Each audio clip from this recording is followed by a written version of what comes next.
I was requesting these contract changes. I was kind of eager to get started, was doing a lot of this by email because, at work, I do a lot of this by email, for better and worse. And in this case, I didn't call him to talk to him about it. And I think that is just like I was saying, that sometimes it's, good for other people to understand, like why you're doing something or what your mindset is and the way that you're approaching something, especially when it's sensitive. And that was taken to, like be untrusting. And actually I can understand that. Like I don't fault that at all. And it's kind of like it was a good lesson for me that I should uh just be intentional and careful and reflective on how in a professional relationship, how other people could perceive what you're saying, especially like where there's assumption involved. So when there's something sensitive like this, it is sometimes just worth a discussion. And then you can transact over email.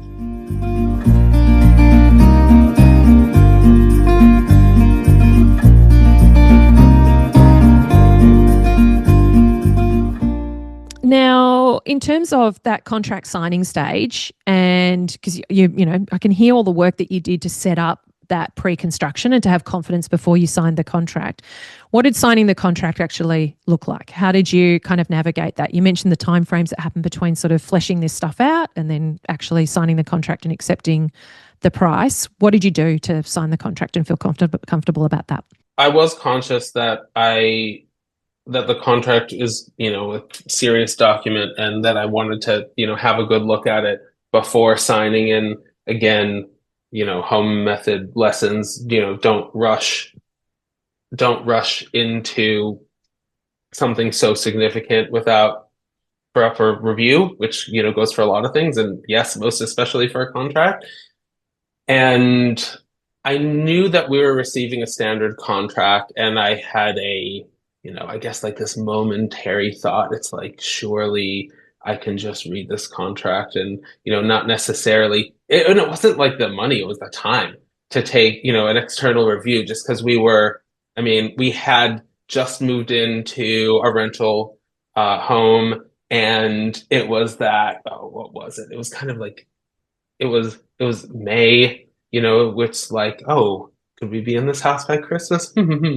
And then, every week, like, which, irrational, but, some kind of hope. And do we actually want to take the time? And, my rational brain, of course, thankfully, I guess, got the better of me and said, like, no, this, needs to undertake review. And instead of then having to find another professional service for my own research, I jumped into the Home Method Facebook group and found a Melbourne-based lawyer who someone had a good experience with, kind of contacted them, and it sounded like they were able to undertake the level of review that we wanted and had them do a written review of this contract. And then they had a number of suggestions that some of which we went back to the builder with. And so in terms of that, what was the builder's appetite to make those changes to the contract? So, actually, the builder was quite accommodating of a number of things where I didn't really know what to expect. And I think I really didn't know what to expect just because it was a standard contract. And I'm sure he had, all kinds of other things going on and wasn't, would assume that, he had legal advice too. So a number of things were accepted, but then, a few things weren't. And like this is worth mentioning. This is quite worth mentioning, actually. So, a lot of the contract, I'm not a contract expert, but you read these things and a lot of them, uh, concern themselves with, when bad things happen, when people, when something like whether, especially stuff outside other people's control, happens, like how is that dealt with, in a legal sort of way? And just for, without, wanting to protect, our interests and certainly not trusting the builder, just say like, well, yeah, how can you make this as tight as possible? To the advantage. And, it's always a, negotiation on both sides. So that's what I expected. It was interesting. A couple of the requested changes, the lawyer gives you like things to choose from. You don't have to take all the advice, but a couple of the requesting changes, like didn't ask for absolutely everything. It came to our attention from the builder that they were perceived as, I guess like not trusting either the professionalism or the workmanship or the approach, and that was, I mean, I think that was that was an important moment for me to, back to what I was saying before, like it is another human on the other side of this professional relationship. Yes, it's not a personal one, but everybody has feelings, and this person, this builder had been very accommodating and open and patient, and there were a couple of it was, potentially like either the way that things are worded or actually like the fact that, this is another good lesson. Like I was requesting these contract changes. I was kind of eager to get started, was doing a lot of this by email because, at work, I do a lot of this by email, for better and worse. And in this case, I didn't call him to talk to him about it. And I think that is just like I was saying, that sometimes it's, good for other people to understand, like why you're doing something or what your mindset is and the way that you're approaching something, especially when it's sensitive. And that was taken to, like be untrusting. And actually I can understand that. Like I don't fault that at all. And it's kind of like it was a good lesson for me that, I should, uh, just be intentional and careful and reflective on how, in a professional relationship, how other people could perceive, what you're saying, especially like where there's assumption involved. So when there's something sensitive like this, it is sometimes just worth a discussion, and then you can transact over email. Yeah. Ultimately, I think, I kind of explained things, and we got there, but it was, it was a bit of a challenge. Thank you for sharing that because I think it's really interesting. I find that really fascinating that the builder took it like they've taken that personally, obviously. And again, in the work that we do with builders in Live Life Build, and it's because we do a lot of work around mindset and we talk about the fact that humans are meaning making machines and we'll it's just information, but what story you decide to attach to it is the thing then that will start to impact how you behave and how you show up and the choices that you make and how you react rather than respond and all of that kind of stuff. And so I find it, yeah, whilst I can see your sensitivity to how perhaps you might have made different choices, were you to do that again, that my other side of me is going, that builder really shouldn't have taken that personally. They should have actually taken the opportunity to see that perhaps there was a gap in how they'd educated and informed you, and that you were just doing something to protect your own interests. And at the end of the day, they can decide because it's their business how they want to transact the work in their business. But for them to interpret that as you not trusting them, I mean, you've got I always find it really interesting when that kind of comes into play because trust isn't built in big sweeping gestures and it's not killed in necessarily inside a contract in big sweeping gestures either. It's done incrementally, and you've had that year and a half of building things up, but this is the death knell of you like committing to something legally, and so yeah, I find it really. I appreciate your awareness of how that might have landed, and obviously, but I want to say to that builder, I hope that they've used this as a learning to not personalize that again in the future and to change their systems and processes so that they can support you in perhaps not even needing to have that conversation in the future. I suspect that perhaps a lot of builders don't understand how their contracts can necessarily land. The contract obviously obligates you as a homeowner as much as it obligates them as a builder. Is it an MBA or an HIA contract? Master builders, yeah. Yeah. Master builders, yeah. And so, yeah, the builder has access to legal support through the industry body of any Yes. queries that come up and that kind of stuff. But there certainly are things in standard contracts where when lawyers see them, they go, no, you probably want to manage your risk from a homeowner's point of view in that instance. So, yeah, that's a really interesting kind of unfolding. It is, and I mean, and I made sure not to just examine that, the incident or the, that happening, just itself. It is, you could almost call it like a bit of, like an outlier in our relationship. Like, yes, we've had this relationship for a year and a half, and I'd asked so many questions and, just asked for so much clarification. And like, because this was, I guess like a little bit outside the norm, it was almost like the opposite of a red flag. It's like, oh, like, why are you reacting? Like, this is, you don't normally react this way to things. So either, I was very willing to be like, oh, well, who knows what was going on, that day in their life, like, wife's having a baby. Like, it's true, like, wife's having a baby, all this other stuff. But, Yeah. um, like, I had just like, we had so much kind of like relationship goodwill brought up where that was, you know, totally okay in the broader scheme of things. And yeah, it just caused me to be more reflective than suspicious isn't the right word, but, Yeah. feeling Yeah. negative about that, which I didn't. Yeah, no, I understand. So, and in terms of any other bumps that you had in that kind of process of signing the contract, I know that there were some builder insurance challenges. Can you talk through sort of what you navigated with that? Once we decided to proceed, to be able to go ahead to the contract, accepting the quote, accepting, yeah, the fee proposal quote, and going ahead with the contract. I wasn't sure of all the steps, but I came to find out that insurance has to be in place for the purposes of like entering into that contract.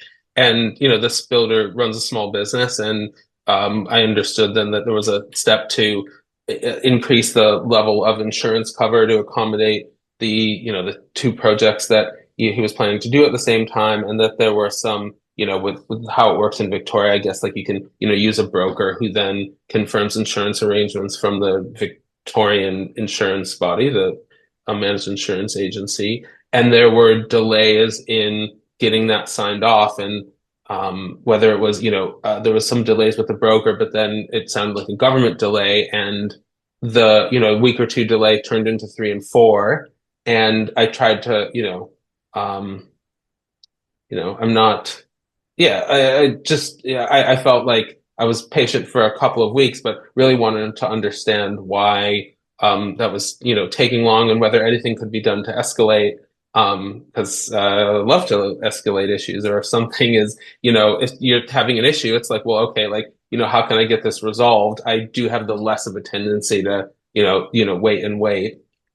And yeah, I think the builder in his, what I'm detecting, in his, like calmness and wanting to maintain relationships. Like I don't want to sort of like, yeah, I don't want to assume too much, but I was getting impatient, and I wanted to understand, what was happening. What ended up happening is, after, 6 or 7 weeks, it was resolved, but I was like, well, can't we contact the minister responsible for, that insurance agency? And I think the builder was a lot more like, I know this is delayed, and, this will get resolved, and, I want to preserve these relationships. And, almost like, he trusted the process. He wasn't getting impatient. And yeah, it was resolved. But in a way, like, yes, would I have liked it to be resolved 3 or 4 weeks earlier? Yes. But then at the same time, another piece of evidence of how he, approaches these kinds of things, and the fact that, kind of patient, trusting, and relationship oriented, that's not a bad thing. Love it that you wanted to swoop in and see if you could run it up the line in terms of getting Yeah, more outcomes. So it speaks to what you do professionally, but it it's does. Yeah. Sometimes you have to escalate. That's right. so, and can you talk through, because I know that you were also navigating at the time, figuring out where you were going to be living, how that was going to work, how the timeline of that was going to work. What was your sort of whole process with all of that and renting and those kinds of things? So we had, and, after we had accepted the quote, and before we were in the contract phase, the builder, based on best information, the builder, projected that we'd be able to start, just after Easter, which, this year is kind of like, the end of April, like after, yeah, like Easter and associated public holidays. And, Then we had to started turning our mind to where we were going to live and knew that we wanted to rent in the area and so we could um not just like attend these site meetings. And I don't want to say like keep an eye on the build, because actually like these weekly we I am not going past the house during the week. Like I will go there on Friday. Like I don't want, like it's not on my mind during the week, but being able to have that accessible but also maintain my daily patterns, like, like the train station, the shops, like, everything that I want to do on a regular basis, wanted that to be as less, like, not disruptive. So that puts more constraints on where you can look. So we started looking at the rental market, try to understand things, and then a couple rental properties came up, and there was, a decision. It's like, well, okay, like, what do we do? Like, we have this information, and it is likely to start. We don't want to delay the build because of this, but then, obviously, like, we don't have a contract, we don't have a draft contract. There's a risk of, if you make those decisions, you're taking on the financial risk. Like if things get delayed past that late April date, and you moved and you're paying rent, like you can't blame anybody. Like, yeah, like it's not a guarantee. So we ended up finding a very well located rental, with storage and yeah, well, with more internal storage than our than our existing house, but also like, wouldn't have to get, it had a big garage, whatever. It really suited our needs. And the question was like, okay, like, do we go for this knowing that the build might not necessarily start? And because it was well located and well priced, I think we were willing to take that risk because, yeah, the alternate would be, you could find something better, but you sort of have to decide, like, is this sufficient? What's the level of financial risk that you're undertaking? Like, if it is delayed by 3 months and it costs you this much extra, are you okay with that? And we made the decision. And also, like, there's a benefit that you get by making a decision and not having to be anxious of, all right, the build starting this amount of time, we must find a rental in 3 weeks, which I wouldn't want. I wouldn't want that. So we made the decision to get the rental. We moved, and we had two homes for 2.5 months before things started, and ultimately it's fine. And we like living here, and it costs a little bit extra because of that, but also like I'm still looking at the rentals. My partner is kind of ready to kill me because we've made a decision, and why am I still looking at that? But also, like, rents have continued to escalate since we moved, so I don't feel bad about the little extra money at all. I think too, if you haven't rented before or rented for a long time, even just going through the rental process can be a little bit challenging. I remember Oh, after we'd been yes. homeowners for ages and then we were renting between sort of leaving Brisbane and moving to northern New South Wales. And even just jumping through those rental application hoops was so weird because we didn't have any rental history. We hadn't rented since we were in Yeah. our 20s. So, And everything's online now. Like I feel like, I mean, look, the last rental that we lived, 2014 to 2018 in a rental, but when we applied in 2014, it was all on paper. And the other thing with the rental, yes, is the rental history. And what we ended up doing, and yeah, I'd give this advice to other people, is the agents, the selling agents for the house that we bought.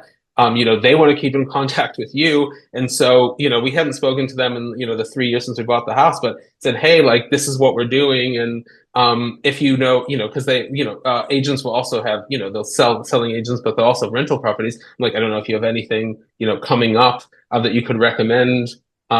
And they didn't, but they did say, look, if you need a reference, I'm happy to provide one for a rental that you do find. And I don't know, like I can't say like that was the thing. Like they gave us a reference. They contacted the renting agent directly, and I can't say it did any harm. So that was a smart way to, like, yeah, leverage, kind of a win-win relationship. Like they knew what we were doing and kind of kept in touch with them, and it was nice to have that gap covered. that's awesome. That's a great piece of advice. So thanks for sharing that, Ben. Now you've started on site. Yay, Yay! fun. Doesn't feel real, but yeah. So when did you officially start on site? And can you talk through your experience of going from, because this has been a long time coming for you. So that experience of committing to the contract and commencing on site, how has that all been for you? Yeah, so we started the very end, so it's end of August now is the end of July that we started. It has been, I guess, like wonderfully exciting, I suppose. Besides having the weekly site meetings to keep the communication open, just to see things evolve on a week to week basis, it's like, you know, it's just wonderfully satisfying and interesting.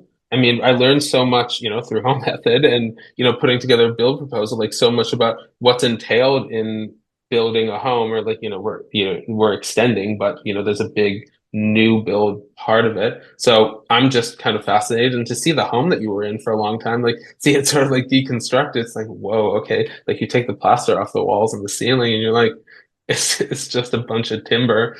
Um, but that has been it's been a great thing to see. Like one of the it was I think recently in Home Method, I think maybe even on the podcast talking about, there's the conversation about, it feels big, it feels small.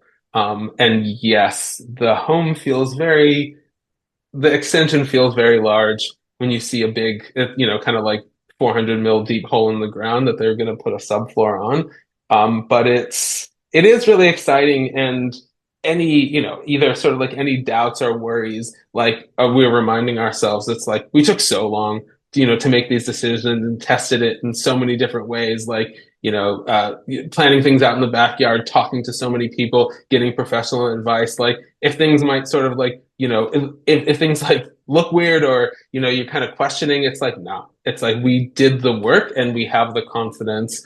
And I just hope I hope we maintain that as the site visits unfold and the Yeah, I love build it. progresses. And so what concerns do you have in terms, I mean, it's understandable to still have concerns. This is something that I know that you've renovated before, but not, I think, on this Hmm. scale, and you've not done it with this level of preparation. And I think one of No. the things about getting prepared is that you start to realize how much there is to know about the process of custom building and renovating.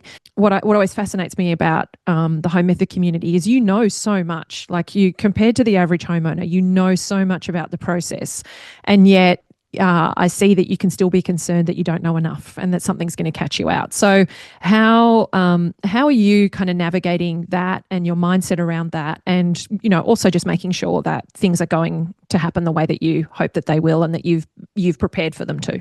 Trying to one of the things that speaking of mindset, trying to remind myself that I am interested in the detail. I like to know how things work. I want to see how things unfold, and I'm curious about how it applies, to the home, to the project that we're doing. But then that another home method adage of not holding some of these things too tightly, I think is what they say. Like not substituting either sort of like my own responsibility, yeah, not substituting responsibility of the builder. So being comfortable with, you know, knowing a lot of detail and being curious without being, suspicious or, like untrusting or feeling the need to take things on because you can't. And that's just like in my professional life, like I want, I will, provide, professional advice or, like services to other people. And, they might be curious themselves, but they're there to play a role. So trusting that the builder and to be honest, like seeing the level of complexity, you're right. So, how much there is to know, like, and, I feel like I've gotten all this education, which is great, but there's still just like so much to know that I'll never know. So, almost like being on site and seeing how much there is even in, what's happened, like, like demo re-stumping and, digging out dirt for new stumps. Like with those three things, there's an enormous amount of complexity, and things that you don't know. So that's been really helpful too. And so, in terms of you thinking about managing your budget through this process, how are you sort of taking that on? We have a notional contingency for the budget, and I was also aware, like I feeling the need to have the contingency at an appropriate amount, like I would say almost like a little bit of a lower amount than if we had more provisional items or hadn't made, a number of choices. There have been already there's been a variation in this 1 month because it was having to do with rotted bearers when the whole thing was restumped. But in the exclusions in the quote is like works to existing subfloor. So that's very reasonable, and like the amount was very reasonable. One thing that we're dealing with now is like what we're going to do with landscaping, and going back to the previous question, one thing was words like, oh, is this house taking up too much room on the block, and are we going to be able to have the landscaping solution that we wanted? So having that in mind is key. And we do still have some funds to, things to spend money on, but the way that we're managing kind of the budget overall, the budget, I guess, isn't just, the sum of the build contract plus contingency. Like there were things, yes, there are a couple things, that are being supplied, but that needs to be, adding up.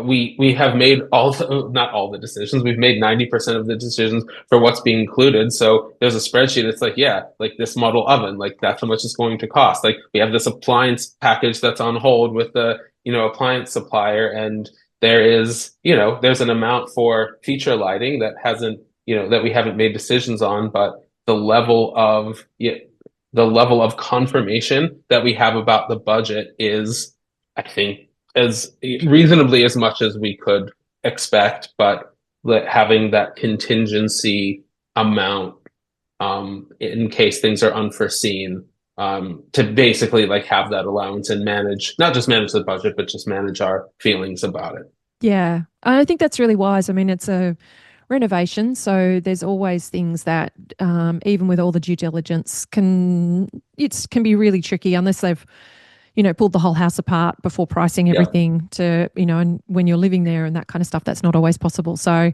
I think that, to me, it sounds like you've done all the right things in terms of getting your ducks in a row and then having that little bit of contingency set aside. And it's, I am really, I like the fact that even though it's not great to have a variation, in your project at all, let alone early in the piece, the fact that the builder has already said to you, okay, this is unforeseen, this wasn't included, and we're going to execute a process according to this, to me shows that they're demonstrating a knowledge of the contract and the execution of the contract as well. So that's really awesome in terms of following due process and making sure that everything's being done properly. Yeah. Now, I'm conscious of the time and I've taken up a lot of your time talking about things, but it's been super helpful, Ben, and such a good catch up. I'm just wondering, is there anything else that you want to chat about before we wrap up, or anything that we haven't covered in terms of where you're at in your process? I will just say like one of the things, and I guess we've touched on it a couple of times already, that it's really just satisfying to see the work that we put in ahead of time, like I feel like already paying off. I was, we became like not necessarily the butt of jokes, but like, everyone's like, oh, so is this renovation actually ever happening? And there were so many times it's like, like what are we even doing? Like, why are we taking so long to do this? Like, who does this already? And all those moments is like, is this even worth our time? Like, I do remember a lot of those times. And then even that key decision, are we going to delay this a year by doing a redesign? Like, yeah, fine. Like, where did the last year go? Like, I don't have any regrets about the last year. Like, we're doing this now. And just to have that level of that confidence, it's going to be interesting to, like just see how things unfold, but to feel like this is all going to be done in, maybe, 6 or 7, 8 months from now, that feels like such a short amount of time. So it's just been a really good feeling, so far that, I'm sure hopefully we'll feel even better later. But the fact that we put in the work up front, is just satisfying in a way. Yeah. Yeah, it's awesome to hear. How are you going with the way that you walk on site and you have those conversations? I mean, obviously watching earthworks happen doesn't feel like there's a lot that you can kind of be across as a homeowner, and be, I suppose, reviewing or checking. What are your thoughts in terms of how as things start to unfold and obviously the timber structure starts to go up and Mm. all of that kind of stuff? How are you feeling like those site meetings are going to go, and how you're going to be able to show up during that process? So I think that there's like I'm imagining there's going to be a lot more detail to digest in the ones in the future, and the fact that a lot more work is happening, but I'm taking the chance now by, not just like talking about the work that's going, like just to, engage the build. You try to keep these things to like a half an hour, but like, so not like take too much of anybody's time, but just to get him to talk more about sort of like, what the approach is and like what's coming in, just like, wanting to, like, I guess like, speak freely so I can just have a bit of, an understanding what's going ahead. I can really see like, I don't know if this is how it's going to go, but when things are starting to be built, making sure, I guess, hopefully in a collaborative way, like you're just checking things are being um, completed as per the plan, and also, what checks are being undertaken to make that, like, things, straightened properly, or I'm sure, other things that are happening, like then, when stuff gets enclosed, like how are we going to know, what's happening behind there? I'm already, thinking of like, the times when you hear like people moved insulation out of the way to do something electrical, like how am I going to manage that? So just trying to, I guess, like approach those in a collaborative way. It's not like I'm not interrogating the work that you're doing. It's like we're working together on this project. So like, let's, let's do that together. I think that's really how I would like to approach things with the builder, and hopefully like that'll put us in a, almost like in a joint problem solving, yeah, frame of mind together.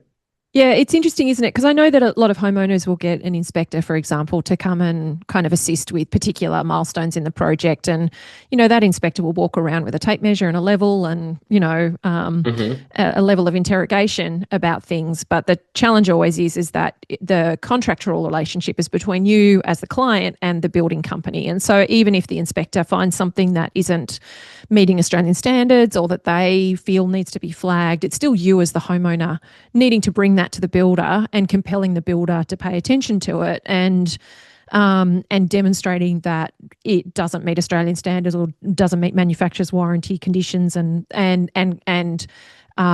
really, I suppose, hope that the builder will take that on board to then enact that change, because the inspector themselves can't actually force the builder to do anything. And so I always find it really interesting, because I think as an informed and educated homeowner, and particularly inside Home Method, where we provide you with the resources like the framing checklist, and of course you've got the, be able to ask questions during your construction process. And we always work really proactively when we know members are inside their build process to be able to respond quickly, because we know that it's time sensitive.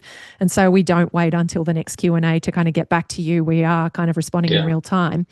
And so I think it's really interesting that oftentimes you do have the tools and the resources to be able to have a similar conversation. And legitimately, you could walk onto site with a level and kind of, have looked at the Australian standard, have looked at the framing checklist, and then, kind of have that conversation yourself. But for some reason, homeowners, can be concerned about how it will land with the builder. You also don't want to be, there's a fine line to tread that you spoke about earlier about over owning your Yes. responsibility, and how you still keep that relationship collaborative. And so homeowners can be guilty of kind of trying to micromanage and instruct the builder, and project manage the builder rather than project manage their project. And so I love that you're trying to navigate all of that. My recommendation would be just to, obviously, I think the fact that you've got the weekly site meetings is super important, and a really good sign of a kind of a builder that's open to that process. Always having your drawings on you and your selection schedules and things like that, so that your role, I think, as the building starts to unfold and be built more, will be just to be wandering around comparing that to your drawings. And I think that it's reasonable for you to have a tape measure and just be checking things, because you won't necessarily be able to gauge the size of something just by looking at it. Right. But if you feel like it's too small, you don't want to kind of leave site and go, was that just my judgment and inexperience, or is there actually an error there? And I'm not going to find that out until the thing's lined. So, you could always just have a tape measure on you just to check for your own comfort level. And then my recommendation always is ask with curiosity. It's that thing of, look, I was just That's good wondering advice. about this, this is something I noticed. Could you share with me why, X, Y, and Z? And your builder already sounds like they're open to those kinds of conversations. And so I think then that can be a really great way that you can stay in the place of, look, I know I'm not the expert at this, but this is my home and I really care about it, and I've done all of this work to get myself educated about this. And at the same time, I know that it's your responsibility to deliver it. I really care about what I'm seeing, and I want to be able to ensure that we catch anything, And so, and there'll be times I think where you may still see something that isn't necessarily how you expected it, just because of Hmm. your inexperience in this. And so you having the drawings to check that, to then be able to have that conversation and sort of see, it could be that it's just not finished yet. It could be that it's being done a Yeah. certain way and it'll turn out, differently once it's all completed. But you got to keep that dialogue open. And my hope is that the builder stays receptive to that dialogue so that you can kind of do that comfortably. I hope so too. And I'm already, detecting like a level of, I think there's a level of, like a lot of people, like, pride in his work. Just like thinking of like all of us in our work lives, like, not everybody, but a lot of us, take pride in, what we're doing and what we're creating and how we're doing it and the people that we're affecting. And like if ostensibly there's, an element of this here. So how can that be a mutually, beneficial thing? Like we kind of want the same thing, right? So, just, yeah, just trying to work with that in mind that's Yeah. a good. And the relationship management with you serves the builder well in terms of you becoming a fantastic brand ambassador for that builder long term. I mean, you've kept in touch with the clients that they worked with previously. Yes. You're likely to be one of those clients in the future that others will keep in touch with. So, and I think that that's the thing that builders need to recognize, that when there's an opportunity for a builder to navigate this relationship where they don't have to feel beholden to the homeowner. They can still operate their business as they feel is the way that they want to run it. But their role is to set and manage your expectations around this and to be the professional leader in the relationship. Mm, And so keeping you informed, whilst also respecting that you will have a level of concern and curiosity about what's going on because you're investing so much in this. And the answer of just trust me just doesn't cut it anymore. Homeowners are too educated for that. So it's that thing of just taking a moment to say, look, it may not look how you expect it to look, but this is what is still yet to come. We're going to do X, Y, and Z, and I've taken on board your concerns. And, this is, so when you come next week, you will see this. And, and also then giving you a heads up for anything that is coming. So I think things like, I would just have on your radar, Ben, things like lead hmm. times on windows and, the Yeah. big chunky stuff. You, of course, if you look at the framing checklist and you look at the resources that you have inside the build module with the manager build lessons, you'll see things like when you actually have to pay attention to, all of your plumbing and your electrical runs that happen during that framing stage before the lining goes on. Like that's when you have to pay attention to where things are positioned, that you're getting your selections, all of that kind of stuff, because it won't be at the actual installation of those products that you get to Yeah, I think decide that's that. sooner than we think, which is funny. Yeah. Yeah, like on the last site meeting is like, we need to like that we need we're gonna need the in wall, the in wall plumbing equipment because the plumber's gonna be here. I was like, oh, really? I was like, you've been like it's a hole in the ground. But yeah, no, you're dead right. Like that's really good advice. Yeah. And things like, any plumbing coming up through the floor, all of those kinds of things, you just want to make sure that it's looking like it's landing in the right position. And you'll be able to see that from your drawings. Because, if you've got wall hung vanities and those kinds of things, you don't want your Yes. plumbing coming up in the middle of the bathroom and, that kind of stuff. So yeah, I'd get yourself a tape measure if you don't already have one. And it might be a case of saying to the builder, look, can we do our, whether you can push back your half-hour meeting by 20 minutes or something like that, so you have a chance to walk around before Mm, rather than walking around with the builder. That can also interesting. be Okay. an option. You could say, look, can I just come on site for 15, 20 minutes first, have a walk around, gather my thoughts, gather any questions that I have, so that we can make our meeting time more productive, rather than you feeling like you have to operate under pressure in the moment of catching things and seeing things and then going away. Because as you start to get to frame stage, and see those things, stuff's going to feel more real to you. At the moment, holes in the ground aren't going to feel real to you. But, as you start to see that, the real sort of physical walls and roof and that kind of stuff, then you're probably going to have a lot more questions about things. That's good advice. I really like this idea of the walk around ahead of time gathering thoughts. I might, yeah. Thank you. Yeah, that's all right. Awesome. Okay. Well, I'm looking forward to getting you back. It's only a little while that in a few months that we have another catch up. So it'll be really good to see where you're at in your project then. I can't thank you enough for your time, Ben, and for sharing in such detail, not only your project process, but all the machinations and thinking that's gone in behind it. I know it's super informative for anybody listening to really kind of land in what it's going to feel like emotionally, mentally, physically, all of that kind of process of making a project be a reality. So, yeah, really, really appreciate your generosity and your time, Ben. It's been super awesome. My pleasure. Thanks.